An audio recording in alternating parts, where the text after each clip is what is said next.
Hello. Hi. How are you? Welcome to another episode of the PokerNews podcast. My name is Jeff Platt, joined by Mr.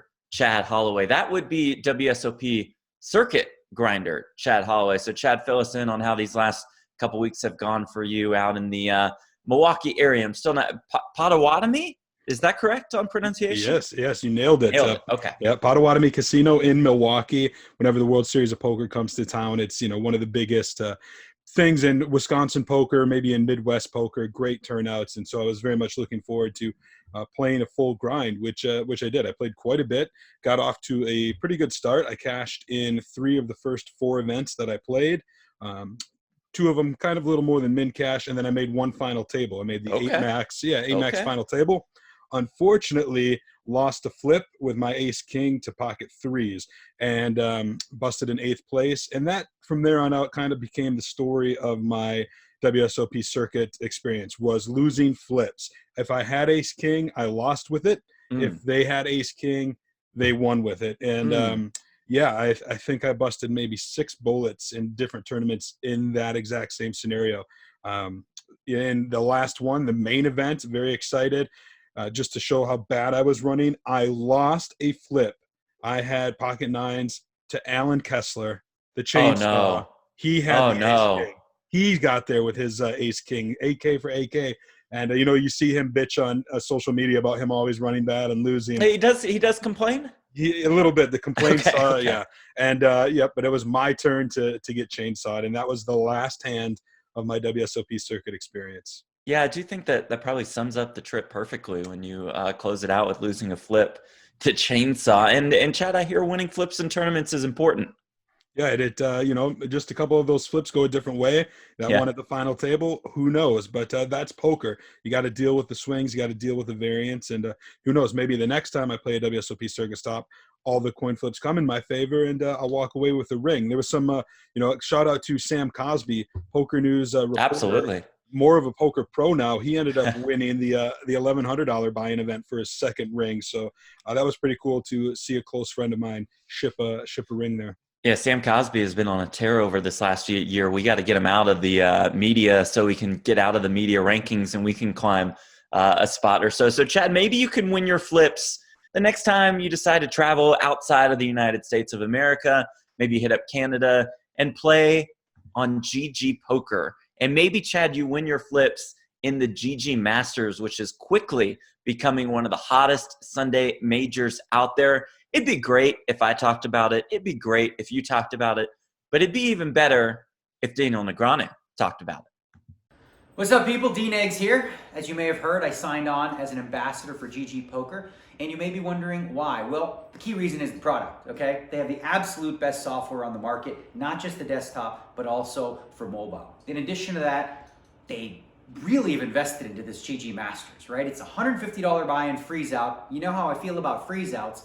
And there's also a big carrot at the top. Leaderboard prize up to $500,000. Each and every week so far, there's been added money. So come get yours. Use sign-up code PokerNews.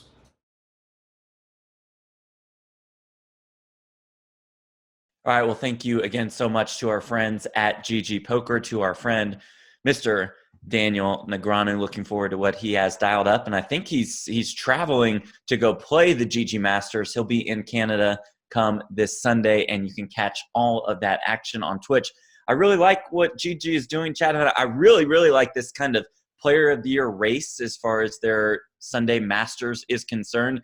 And there is a huge ambassadorship up for grabs that's worth up to almost $500,000. Yeah, I mean, it's a pretty incredible promotion on GG Poker's part, and I'm excited because it's taken the initiative in trying to help mint another poker superstar, right? So whoever wins this package is going to become an ambassador, is going to get thrust into the poker spotlight, and who knows where they can go from there. And in this day and age of poker, we don't see as many newcomers kind of get a push or get an opportunity like GG Poker is right now. And then, of course, those of you who are based outside the United States want to try out GG Poker, want to maybe pursue that leaderboard, that ambassador opportunity, you can download via PokerNews GG Poker and get up to $600 bonus. So that's pretty sweet as well. That's like a 200% deposit bonus that they offer, which is absolutely sick. So we move on from GG Poker to our friends at Run It Once, and we've really liked what they've put together over the past couple of years. You know, it's great to see some of these sites coming up and challenging the big guys, and Run It Once is one of those sites. They continue to grow.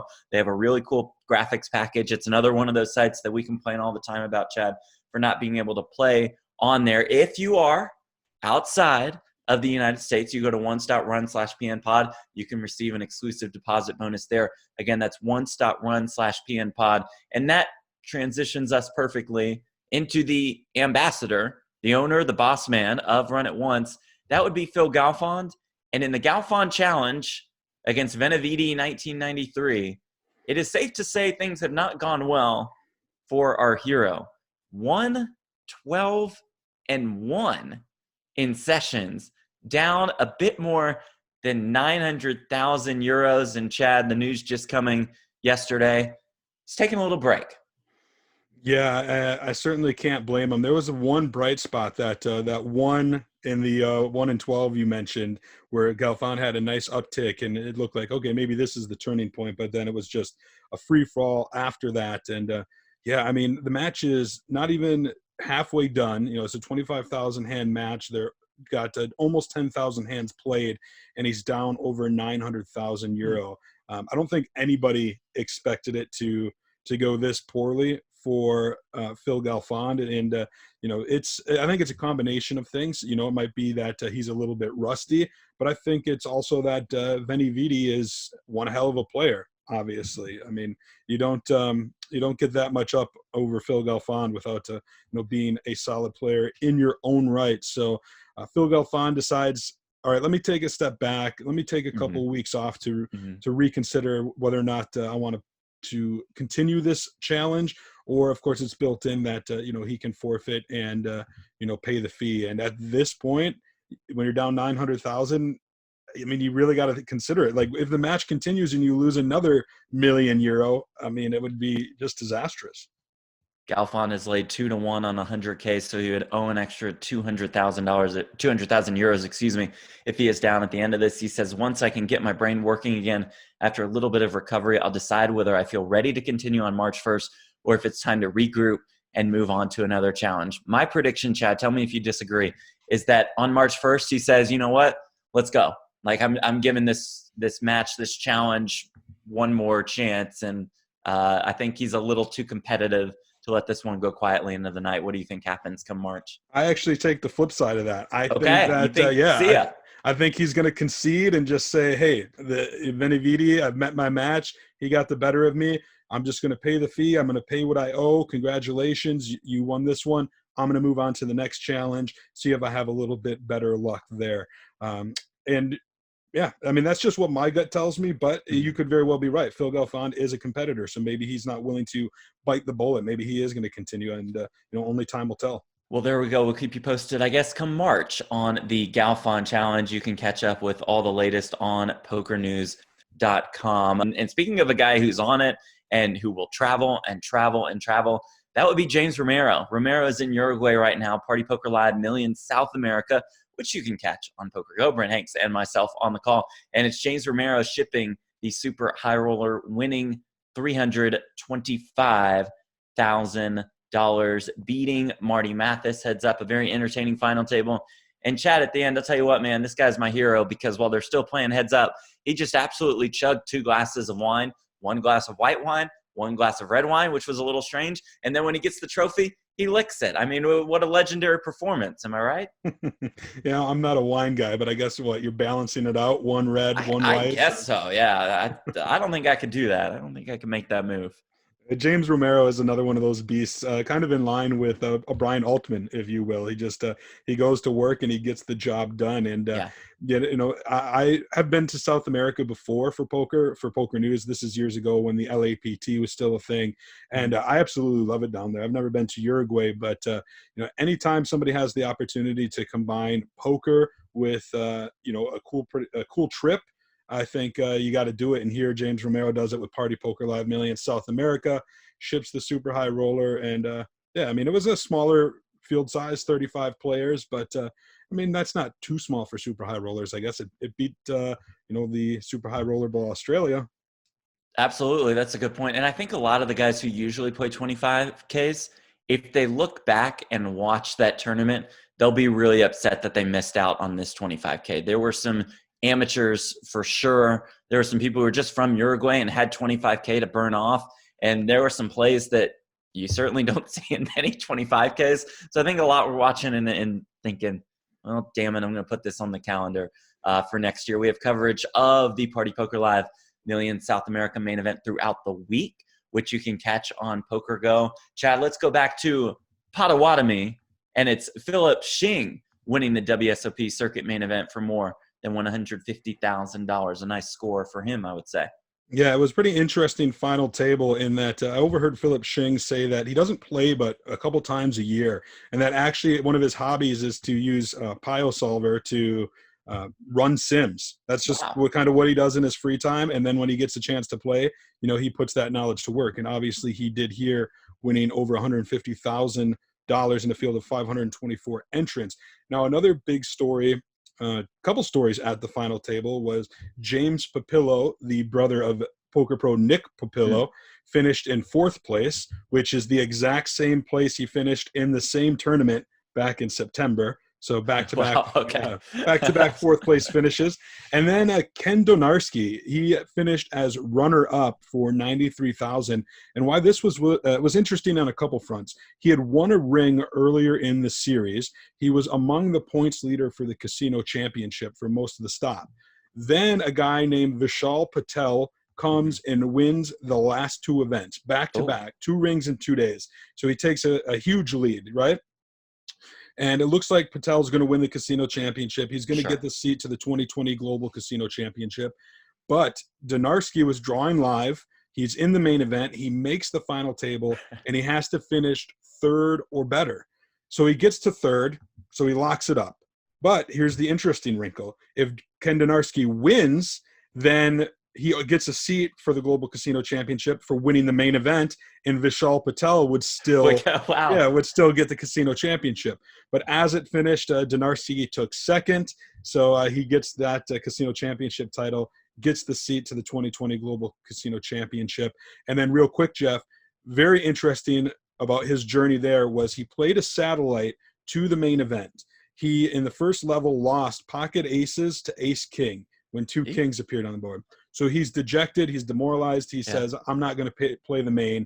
Instead, he goes down to the pits and he plays blackjack. Oh, boy. And they have a couple side bets on the blackjack where he bet $10 and he ended up his 3 cards, the dealer's up card combined with not GTO card. Folks, just FYI, but go ahead and fire if you want. Right, but he made a straight flush, which paid like $1,800.